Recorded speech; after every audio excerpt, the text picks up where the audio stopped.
Hello guys, मेरा नाम है स्नेहा एंड आज की वीडियो में मैं तुम्हें डिटेल में बताऊंगी कि तुम्हें बायोलॉजी को कैसे अच्छे से बहुत ढंग से कवर करना है और कैसे पढ़ना है, मतलब स्टेप वाइज की अच्छा तुम्हें अब ये पढ़ना है, अब ये पढ़ना है, अब ये पढ़ना है। बिकॉज मैक्सिमम स्टूडेंट्स अपनी इतनी सारी हॉबीज छोड़ते हैं, अपने इतने सारे सैक्रिफाइसेस करते हैं, बट उन्हें समझ ही नहीं आता कि एक्चुअली पढ़ना है पढ़ना तो पढ़ना कैसे है, पढ़ना क्या है वो तो बहुत लोग बताते हैं, पर पढ़ना कैसे है। So here I am, let's get into the video. And also one thing, मेरे एग्जाम्स चल रहे थे जिसकी वजह से मैंने पिछले 15 दिन से ऑलमोस्ट कोई वीडियो नहीं डाली and I am really sorry for that. मैं सच बता रही हूँ, मैंने इस वीडियो को शूट कर लिया था मैंने, बट मैं बहुत अनसेटिस्फाइड थी बिकॉज मैं बहुत सारी चीज़ें कन्वे नहीं कर पाई थी इस वीडियो में। सो आई थॉट कि मैं फिर से शूट करूँ। सो या सॉरी, रियली सॉरी। मैं कंपनसेट करूँगी, मैं एक्स्ट्रा वीडियोस बनाऊँगी और ज़्यादा फ्रिक्वेंटली वीडियोस बनाऊँगी। एंड सबसे पहली चीज़ है कि मान लो तुम किसी कोचिंग इंस्टीट्यूट में पढ़ रहे हो। दो टाइप के स्टूडेंट्स होते हैं, पहले होते हैं जो किसी कोचिंग इंस्टीट्यूट में पढ़ रहे हैं या फिर ऑनलाइन क्लासेस कर रहे हैं। सेकंड वो स्टूडेंट्स होते हैं जो कि सेल्फ स्टडी कर रहे हैं। अभी मान लो तुम टाइप ए वाले स्टूडेंट हो, यानी जो कोई कोचिंग इंस्टीट्यूट में जा रहा है या फिर ऑनलाइन क्लास कर रहा है। तो तुम्हारी क्लास हुई, ऑनलाइन क्लास हो या तुमने कोचिंग में पढ़ा, तुमने साथ में क्या करना है, प्यारे प्यारे नोट्स बना लेने हैं। प्यारे प्यारे से मेरा मतलब रंगीन बिल्कुल भी नहीं है, तुम मतलब एक ही रंग में भी बना सकते हो, बस तुम्हें समझ में आना चाहिए, दैट्स द होल पॉइंट। अभी तुमने नोट्स बना लिए, जैसे ही तुम्हारी क्लास खत्म हो रही है तुरंत उसी टाइम पे, अगर नेक्स्ट क्लास के बीच में 5-10 मिनट का जितना भी गैप मिल रहा है, जितना रिवाइज कर सकते हो कर लो। अभी इसके बाद क्या हुआ, तुम्हारी सारी क्लासेस खत्म हुई एंड तुम घर गए। घर जाके थोड़ा आराम करो, खाना वाना खाओ, शांत हो जाओ, फिर वापस पढ़ने बैठना है। जब तुम वापस पढ़ने बैठ रहे हो तो तुम्हें जो तुमने नोट्स बनाया है ना, उसे कहीं गाना बज रहा है and this is my favourite song, वो है ना बरसाने वाले राधे भजन। हाँ, मैं कहाँ पे थी? हाँ, तो हम क्या किया, हम घर पे आ गए। घर पे हम आए, हमने डिनर किया, हमने आराम किया। उसके बाद जो हमारे नोट्स हैं हमने बनाए थे क्लास में, उन्हें एक और बार रिवाइज कर लो अच्छे से प्यार से एंड वो सारे पॉइंट्स को हाईलाइट कर लेना है जो तुम्हें लग रहा है कि तुम्हें याद नहीं होंगे या फिर याद करने में मुश्किल होगी। कोई फॉर्मूला, कोई न्यूमेरिकल डेटा या कोई एकदम ही किसी अजीब से प्राणी का नाम, तो ये सारी चीज़ों को हाईलाइट कर लो।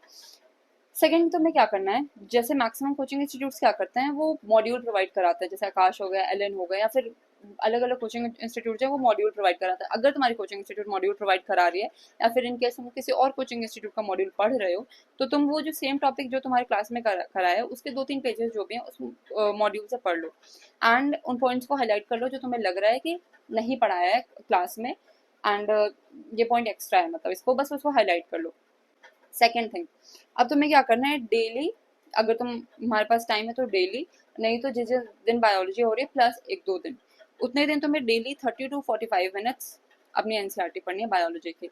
अभी उस एनसीईआरटी में तुम्हें क्या करना है, एनसीईआरटी में तुम्हें कुछ पॉइंट्स मिलेंगे जो टीचर ने नहीं पढ़ाए होंगे, जैसे कि पहले पेज पे कुछ साइंटिस्ट वगैरह का दिया होता है, या फिर जो लास्ट में क्वेश्चंस होते हैं उसमें कुछ एक्स्ट्रा सा होता है, या फिर बीच में थ्योरी में भी कुछ कुछ एक्स्ट्रा होता है, कुछ डायग्राम्स होते हैं जो तुमने नहीं देखे होते हैं। तो उन सारी चीज़ों को क्या करना है, डायग्राम्स को तो ऑब्वियसली तुम नहीं कर पाओगे, बट बाकी जो थ्योरी वाला पार्ट है उसको तुम अपने नोट्स में ऐड कर लो एंड उसको अलग कलर से ऐड करो, मतलब पता चलना चाहिए कि ठीक है this is the NCERT information. अभी तुमने एनसीईआरटी वाले पॉइंट्स भी ऐड कर लिए, एनसीईआरटी पढ़ भी ली। अब नेक्स्ट डे आया, डे 2 आया, अब तुम फिर से क्लास गए, तुमने फिर से नोट्स बनाए, तुमने जस्ट उसी क्लास के बाद उन नोट्स को फिर से रिवाइज किया, तुम घर आए, आराम किया तुमने एंड तुमने फिर से जो नए वाले डे 2 वाले नोट्स हैं उनको रिवाइज किया। अब इसके बाद तुम्हें क्या करना है, जो डे 1 वाले नोट्स में हाईलाइटेड पॉइंट्स हैं उनको भी एक बार देख लो, बिकॉज इससे तुम्हें एक बार में बहुत सारा रटना नहीं पड़ेगा। अभी तुमने कल ही पढ़ा, तुमने आज फिर से रिवाइज कर लिया, तो मतलब कल ही मतलब लास्ट क्लास में ही पढ़ा। अब बिकॉज जनरली ऑल्टरनेट डेज पे क्लासेस होती है, राइट। बायोलॉजी मतलब डेली क्लास हो भी तो ऑल्टरनेट डे पे बायोलॉजी हो जाती है, या फिर डेली है तो ठीक है डेली रिवाइज कर लो और उसमें कोई दिक्कत नहीं है, ठीक है। अभी एनसीईआरटी में क्या करना है तुम्हें, एनसीईआरटी में तुम्हें फिर से 2-3 पेजेस पढ़ने हैं, वही ये मतलब 30 मिनट्स में जितना भी हो जाए, 30-40 मिनट्स में। एंड जो लास्ट डे वाला था, अभी तुम इस टाइम एनसीईआरटी जो है स्टार्टिंग से शुरू करो, मतलब तुम्हारा जो पेज 1 है मान लो उस चैप्टर का, उससे तुम वापस शुरू करो। स्टार्टिंग के 1-2 पेजेस तुम बहुत जल्दी पढ़ लोगे बिकॉज तुमने ऑलरेडी उन पेजेस को कल पढ़ा था, बट पता है इससे क्या होगा, एनसीईआरटी ऐसी किताब है जिसमें हर लाइन से क्वेश्चन बना सकते हो, आप हर लाइन से क्वेश्चन बना सकते हो। एंड जब तक तुम बहुत बार नहीं पढ़ोगे ना एनसीईआरटी, तुम वो हर लाइन का क्वेश्चन को डिटेक्ट नहीं कर पाओगे। तो इसलिए मैं तुम्हें मॉड्यूल नहीं कहूंगी कि दोबारा पढ़ो, मॉड्यूल में तुम सिर्फ हाईलाइटेड पॉइंट्स पढ़ना है तुम्हें। एनसीईआरटी वाले जो पेजेस है ना उनको स्टार्टिंग से फिर से पढ़ो। अभी हाँ, मैं मॉड्यूल वाला पॉइंट मैंने मिस कर दिया। अभी मॉड्यूल में तुमने कुछ पॉइंट्स हाईलाइट करके रखे थे, ठीक है, ये तुम्हारी थर्ड चीज आएगी। अगर तुम्हें टाइम मिल रहा है तो तुम उन हाईलाइटेड पॉइंट्स को फिर से रिवाइज कर लो, नहीं तो तुम उन हाईलाइटेड पॉइंट्स को मतलब हाईलाइट करते रहो डेली, नए 2-3 पेजेस पढ़ते रहो, हाईलाइट करते रहो अपनी क्लास में जो भी टॉपिक पढ़ा है उसके हिसाब से। एंड जब तुम्हें एक दिन अच्छा खासा टाइम मिल जा रहा है कि अच्छा चलो आज मेरे पास बहुत सारा टाइम है बिकॉज ऑफ एनी रीजन, तब उसे या तो रिवाइज कर लो या तो फिर टेस्ट की जब तुम तैयारी करोगे उस टाइम पे उन पॉइंट्स को भी एक्स्ट्रा ऐड कर लो। एंड ये पॉइंट्स किस लिए हैं? ये पॉइंट्स है तुम्हारे मार्क्स को बढ़ाने के लिए। मैक्सिमम मार्क्स तुम्हें तुम्हारे नोट्स और तुम्हारे एनसीईआरटी से मिल जाएंगे, बट अगर हाँ तुम्हें चाहिए कि तुम्हें एक एक्स्ट्रा एज चाहिए, तो जो तुमने मॉड्यूल में पॉइंट्स ऐड करके रखे हुए हैं ना हाईलाइट करके, बस उनको मॉड्यूल को दोबारा नहीं पढ़ना है, ठीक है, बिकॉज वो बहुत बहुत ज़्यादा लेंदी होता है, तुम्हें उस पर टाइम वेस्ट करने का उतना कुछ मतलब नहीं है। सिर्फ थ्योरी पढ़ के काम तो नहीं होता है, you also have to do MCQs. अब एमसीक्यूज करने के दो तरीके हैं। जैसे मैंने कुछ टाइम एलएन में पढ़ाई की थी, तो वहाँ पे वो क्या करते थे, वो हमें बताते थे कि तुम्हें आज ये टॉपिक पढ़ा दिया, वो एमसीक्यू नंबर टिक करा देते थे कि ये नंबर एमसीक्यू, ये नंबर एमसीक्यू सॉल्व करके आना कल। तो उसमें मुझे प्रॉब्लम नहीं होती थी, मुझे पता था कि अच्छा इस टॉपिक का ये एमसीक्यू है तो मैंने इसको सॉल्व कर लिया। बट जब मैंने एलन छोड़ा था उसके बाद मुझे इस चीज़ में बहुत प्रॉब्लम होती थी, मुझे समझ ही नहीं आता था कि अच्छा कौन सा जो एमसीक्यू है वो कौन सा टॉपिक का है। एंड अगर समझ में भी आ जाता था तो एक एक एमसीक्यू ढूंढने में बहुत टाइम वेस्ट होता था, उतने में मैं डबल ट्रिपल एमसीक्यू सॉल्व कर लूँ। तो उसके से अगर तुम्हारा कोचिंग तुम्हें बता रहा है तब तो ठीक है, या तुम्हें ऑलरेडी पता है किसी से कि अच्छा इस टॉपिक है, ये एमसीक्यूज हैं ये, तब तो तुम सेम डे एमसीक्यू सॉल्व कर दो। बट अगर तुम्हें नहीं बता रहा है, तुम्हारा कोचिंग इंस्टीट्यूट है, तुम्हारे पास कोई रिसोर्स नहीं है उस पर्टिकुलर टॉपिक का एमसीक्यू सॉल्व करने के लिए, देन तुम वेट करो तुम्हारा जब पूरा चैप्टर खत्म हो जा रहा है, मतलब तुम पूरा इतनी बार तुम रिवाइज कर लोगे, नेक्स्ट डे तुम डे 1-2 का भी रिवाइज करोगे, फिर डे 4 पे तुम डे 1-2-3 का भी रिवाइज करोगे, तो तुम्हें सब याद हो जाएगा ब्रो, सब का सब याद हो जाएगा। तो तुम्हें जब तुम्हारा पूरा चैप्टर खत्म हो जा रहा है उसके बाद तुम साथ, अब इसके बाद भी दो चीज़ आते हैं, तुम साथ में सारे एमसीक्यू सॉल्व कर दो, उसके बाद एक टेस्ट दे दो।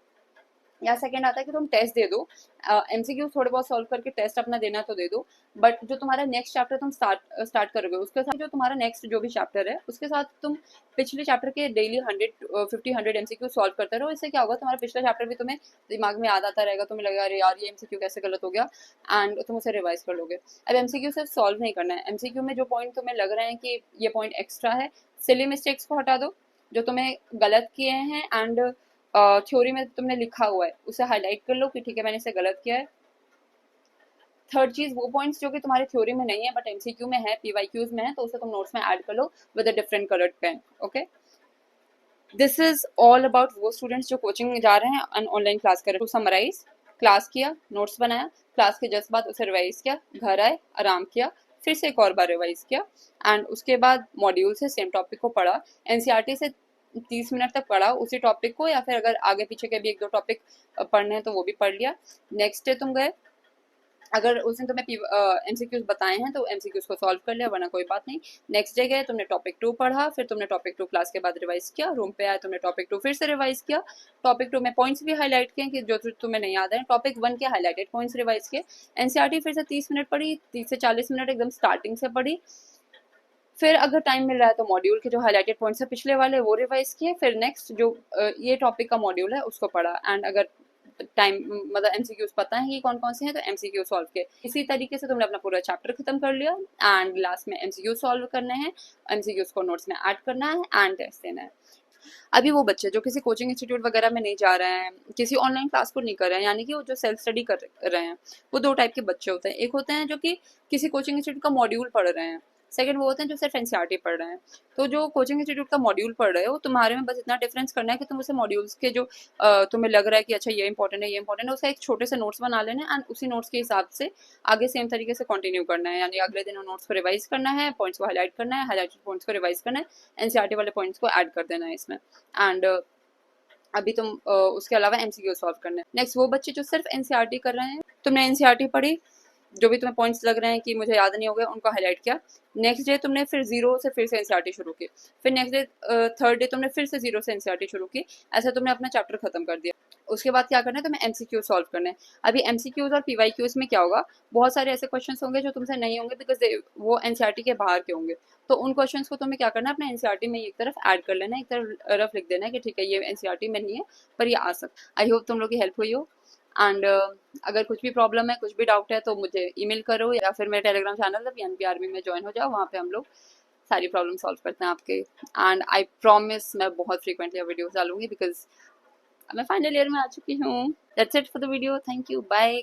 नेक्स्ट हम लोग केमिस्ट्री को कैसे टैकल करना है उस पर वीडियो बनाएंगे, सो एंड मुझे और बताओ कि मुझे और कौन कौन से टॉपिक्स पे वीडियो बनाने चाहिए, बिकॉज जैसे एक स्टूडेंट ने सजेस्ट किया था, एक सब्सक्राइबर ने सजेस्ट किया था कि रिलेशनशिप इन कॉलेज इस टॉपिक पे वीडियो बनाऊँ, तो तुम चाहते हो कि मैं इनफॉर्मल टॉपिक्स पे वीडियो बनाऊँ, तो ठीक है मैं बना दूंगी, कोई दिक्कत नहीं। Next topic I am taking is chemistry को कैसे टैकल करना है, देन फिजिक्स को कैसे टैकल करना है। That's it for the video, thank you.